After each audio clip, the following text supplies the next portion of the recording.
So I was in a coaching call yesterday, and this guy was talking about something that is not uncommon.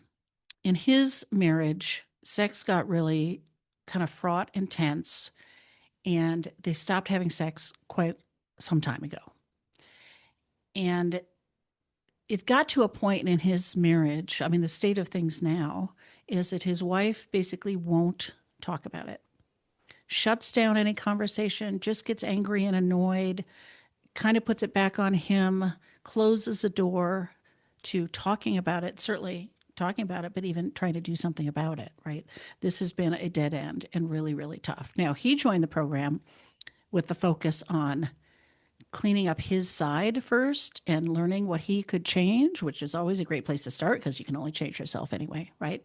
So he's been doing that work on improving how he's showing up, improving how he's listening, improving how he's communicating, working on still creating some emotional connection. So just yesterday, when we had this conversation, there was finally an opening to start to talk to her about having joined this program and his wish that they could work together to make sex easy and fun again and make it part of their relationship. Now, he got some resistance to this, not surprising because that's how this has gone so far. But she was able to see that he has made some changes. And she has noticed this stuff. That's the value in working on your side first. It's, wow, my partner can actually see that I'm committed and I'm showing some consistency and some improvement in how I'm showing up. And now there is such a beautiful opportunity for them to talk. And this is what I really want to focus on. In this kind of situation, it's just so important that a higher desire person focuses on, inquires about, gets curious about, empathizes with their lower desire partner.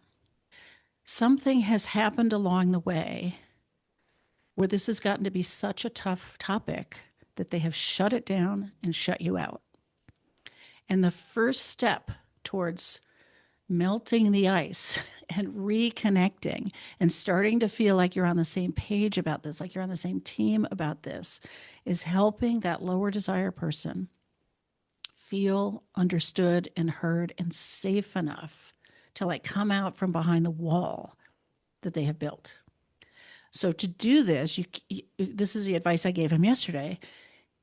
You need to ask them and really listen and care about what has made it hard for you over the time together. And then don't quickly pivot to how it's been hard for you. This is not a situation in which I can just hear you out and then you'll listen to me. When it's gotten this frosty and this difficult to talk about it, it probably is going to need more time than that. But it is a huge breakthrough, really a huge breakthrough, if your partner would start to tell you about what's been difficult, start to tell you about their struggles, start to tell you about their pain, their fear, their hurt, their guilt, all of the stuff that they've got bottled up and hidden behind that wall that they've built. So he was all set to sort of, say, I get part of what I've done and I can see how that's hard for you. And I really want to work on our sex life. That's too fast in a case like this. So she said, the one thing she did say to him was, hey, every time I would even be physically affectionate, you would be like, now, is it now? Like so eager to turn it into sex. And she goes, so I just like gave up. I stopped doing anything. So she shared the very first little bit of what was difficult for her.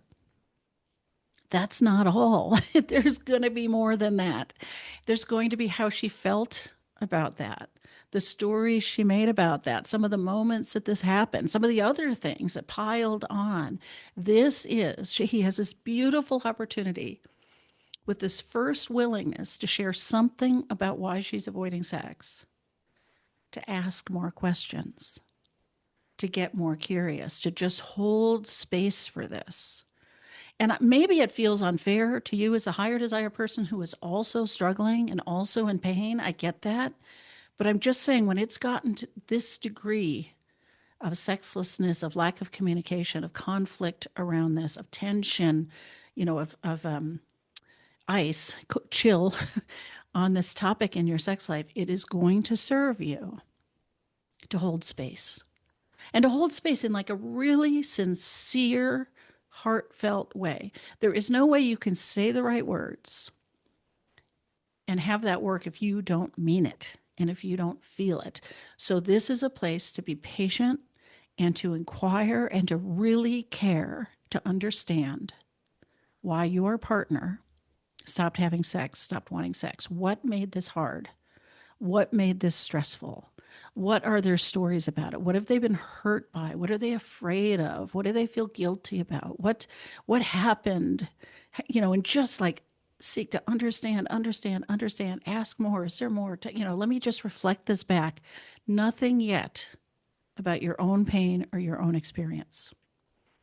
And this is such a huge turning point in the process because once your partner demonstrates that they trust you enough, that they feel safe enough to come out and they feel like they have some hope that they're actually going to be heard, that's where things open back up. Then they will share with you what's really going on. Some of it's going to be about the way you were behaving, probably. Some of it's going to be their own stuff. Some of it's going to be how the two of you had to dance together, whatever. But just to have them trust you enough to share it is a huge, huge breakthrough.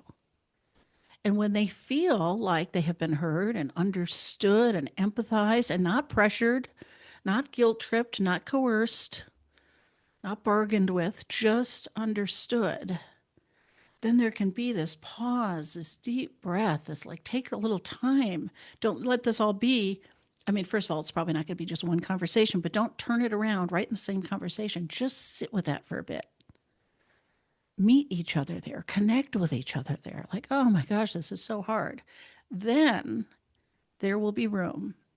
And you can ask your partner to give you that room for you to share your pain, your struggles, your stories, your fears, all the parts of it that are your experience around how difficult this was. But I really think that in these really, really tough, rigid experiences, dynamics around desire discrepancy, when it's gotten to the point where the two of you can't even talk about it, where it's just annoyance and frustration and resentment, this is what needs to happen first. This, I just see it over and over. This becomes the breakthrough. So if you're in a situation like that, try to take this to heart. Try to just inquire. Try to demonstrate to your partner that you can listen and empathize and that you care and that you're more interested at this point in understanding what made it hard for them than you are in solving the problem or in like having sex again. I mean, yes, ultimately that's the goal, is that you guys have a sex life you can both be excited about. And it's just a wonderful part of your life together. Just don't move too quickly to that. It will really, really serve you.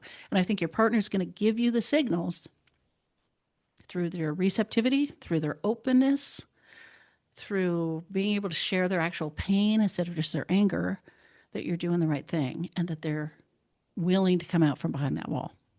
This is really, really, really the first step.